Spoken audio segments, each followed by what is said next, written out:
EAMCET స్ట్రెస్సా? Testonic.ai ని try చేయండి.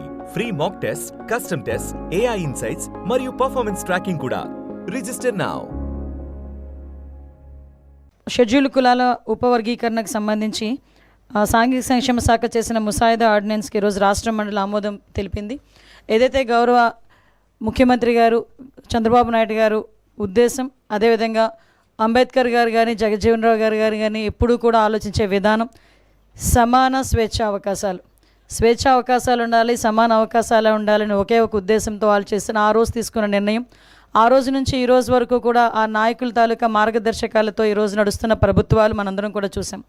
వాళ్ళ తాలూకా మార్గదర్శకాలని, వాళ్ళ తాలూకా దిశానిర్దేశాన్ని కూడా ఈరోజు ప్రజలకు అందజేయాలనే ఉద్దేశంతో గౌరవ చంద్రబాబు నాయుడు గారు తీసుకున్న ఈ నిర్ణయం, అదేవిధంగా సుప్రీంకోర్టు ఆర్డర్ ప్రకారం వన్ మ్యాన్ కమిటీ ఇచ్చిన రిపోర్టు ప్రకారం సుమారుగా చాలా రోజులు 13 జిల్లాలు కూడా కంబైన్డ్ జిల్లాలు తిరిగి ప్రతి ఒక్క కుల సంఘాలు వాళ్ళ తాలూకా అభిప్రాయాలు తీసుకొని ఈరోజు మాకు ఒక రిపోర్ట్ తయారు చేసి ఇచ్చారు. ఆ రిపోర్ట్ని కూడా ఒక 5 మెన్ కమిటీని ఏర్పాటు చేసిన గౌరవ ముఖ్యమంత్రి గారి ఆధ్వర్యంలో 5 మెన్ కమిటీని కూడా ఏర్పాటు చేయడం జరిగింది.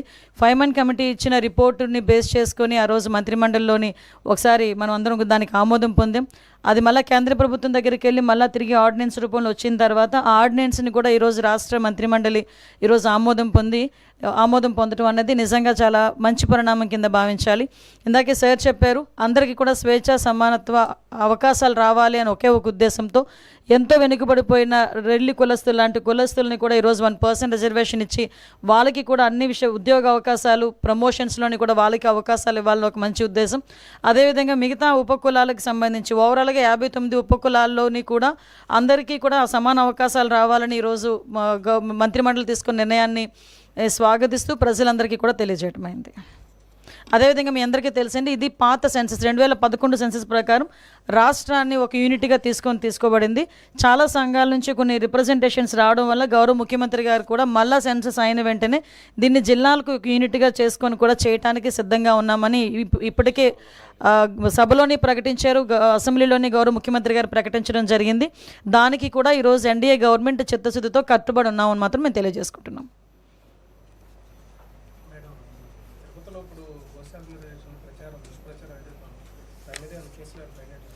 ఆల్రెడీ కేసు కడుతున్నామండి. ఎందుకంటే విషయం ఏంటంటే ఇప్పుడు తిరుపతి అనేసరికి ఒక ఆధ్యాత్మిక ప్రదేశం, దాని మీద చాలా సెంటిమెంట్ ఉంటుంది.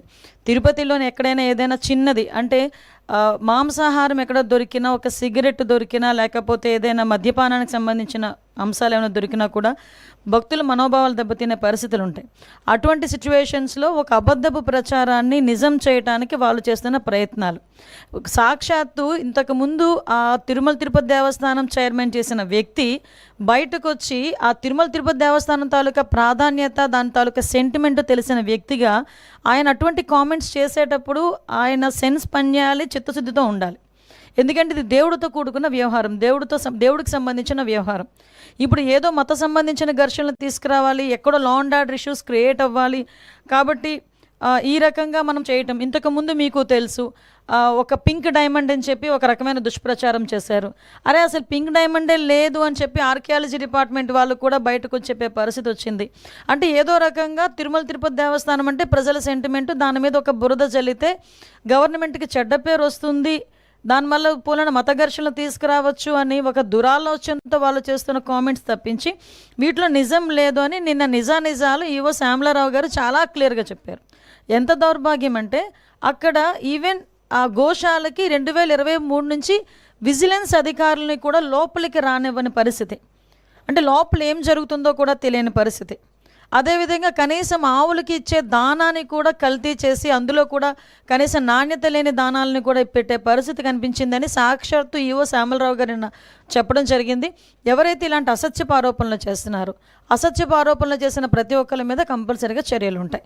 వీళ్ళు ఎలాగ మ్యానిపులేట్ చేస్తున్నారంటే మీకు ఒక ఎగ్జాంపుల్ చెప్తానండి.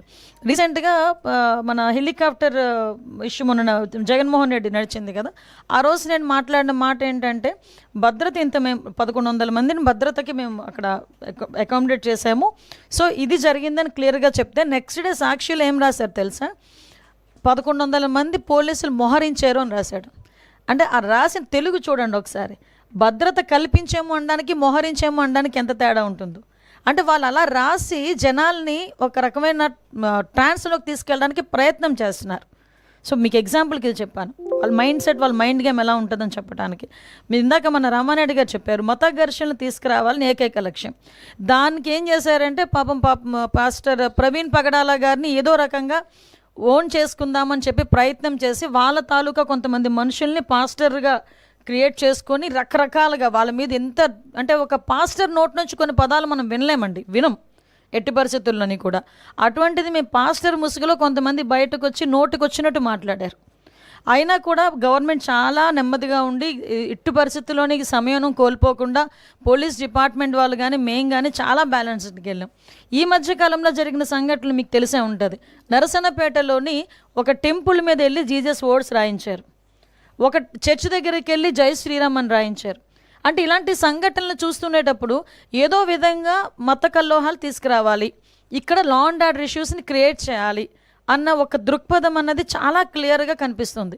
ఇది నేను చాలా సందర్భాల్లో చెప్తానండి. ఒక క్రిమినల్ పాలిటిక్స్లో ఉంటే ఎటువంటి సంఘటనలు జరుగుతాయో అవే సంఘటనలు ఇప్పుడు వాళ్ళు చేయడానికి రెడీ అవుతున్నారు. బట్ మేమందరం చాలా ఫర్మ్గా ఉన్నామండి. ఎట్టి పరిస్థితుల్లోనే అటువంటి వాళ్ళు ఊహించుకొని ఏదో చేద్దాం అనుకున్నా కూడా చేసే పరిస్థితి అయితే ఉండదు. మేమందరం కూడా చాలా అలర్ట్గా ఉన్నాం.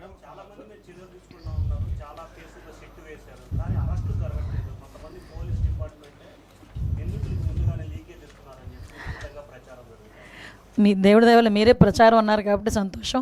నిజంగా నేను అలాగని చెప్పి మీరు అన్నదాన్ని నేను కాదు అని చెప్పట్లేదు. ఎక్కడో అక్కడ కొన్ని మూలాలు అయితే ఉంటాయి. ఇప్పుడు మ్యాక్సిమం అంతా ప్రక్షాళన జరిగింది. ఇంకా ఎక్కడైనా మూలాలు ఉంటే కూడా మీరు చెప్పిన దాన్ని కూడా మేము కన్సిడర్లోకి తీసుకొని మేము కూడా విచారణ చేసుకుంటాం. కానీ అటువంటి పరిస్థితి అయితే యాజ్ ఆఫ్ నో మా దగ్గర ఎక్కడ లేదు. సిట్ విచారణ పూర్తయిన వెంటనే చర్యలు ఉంటాయండి. ఎందుకంటే మేము ఏదో కంగారు పడిపోయి విచారణ తీసుకొచ్చేసి మళ్ళీ వెళ్ళి వాళ్ళు కోర్టులకు వెళ్తే మేము ముట్టుకెళ్ళి తినే పరిస్థితులు అయితే వెళ్ళాం. మేము చాలా క్లియర్గా సిట్ విచారణ కంప్లీట్గా పూర్తి చేసుకొని అందులో ఎవరైతే దోషులు ఉన్నారో విత్ సాక్ష్యాధారాలతో పట్టుకొని వాళ్ళ మీద చర్యలు ఉంటాయి.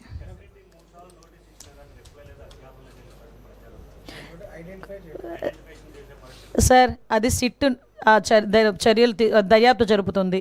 కొన్ని వాళ్ళ దర్యాప్తు జరిగేటప్పుడు మనం ఇంటర్నల్గా దానిలో మనం ఇన్వాల్వ్ అవ్వకూడదు. దర్యాప్తు పూర్తయిన తర్వాత ఎవడూ తప్పించుకోడండి. మొత్తం ఒక విషయం చెప్తున్నాను, తప్పు చేసిన వాడు ఎవడు కూడా తప్పించుకోలేడు. డెఫినెట్గా చర్యలు అయితే ఉంటాయి.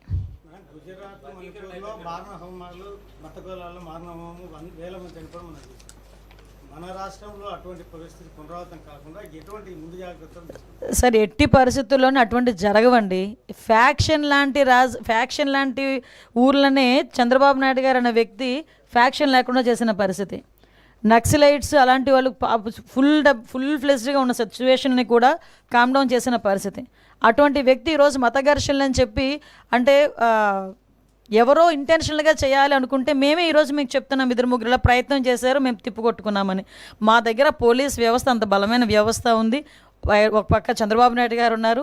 ఇలాంటి వాటిని ఆదిలోనే తుంచేసే పరిస్థితి అది మాకు తెలుసు, మేము చేయగలం.